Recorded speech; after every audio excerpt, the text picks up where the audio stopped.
La vérité, c'est que Jordan Bardella ne travaille pas pour les Français au Parlement européen. Il brille ici par son absentéisme, c'est de notoriété publique. Par contre, il pille ses ressources avec beaucoup d'assiduité. Son seul bilan ici, c'est le détournement de fonds. Le vrai visage de l'extrême droite, c'est la corruption. Il y a quelques mois, Marine Le Pen était condamnée dans l'affaire des assistants fictifs du RN. Ce matin même, le siège du Rassemblement national en France a été perquisitionné dans le cadre d'une nouvelle enquête sur le financement de ses dernières campagnes électorales. La semaine dernière encore, le parquet européen ouvrait une autre enquête sur une autre affaire de détournement de fonds publics par le groupe du RN au Parlement européen.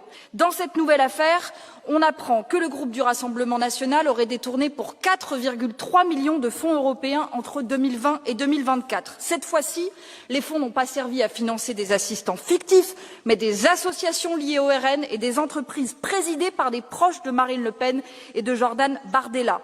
Il y a 3,6 millions d'euros de commandes passées en dehors de toute procédure, sans appel d'offres, pour des impressions manifestement surfacturées à des entreprises comme Unanime. Unanime est une société enregistrée au nom de Cyclide Blanc, l'épouse de l'ancien chef du GUD, Frédéric Chatillon.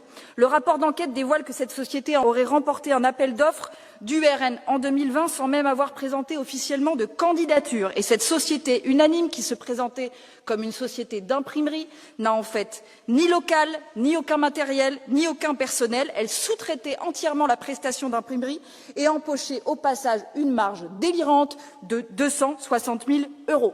Alors malgré ces faits accablants, chers collègues, le RN crie au scandale, à l'acharnement. Il nous expliquera que nous sommes tous complotistes, que nous cherchons à confisquer la démocratie, qu'il n'était au courant de rien, etc. La vérité, c'est que Jordan Bardella ne travaille pas pour les Français au Parlement européen. Il brille ici par son absentéisme, c'est de notoriété publique.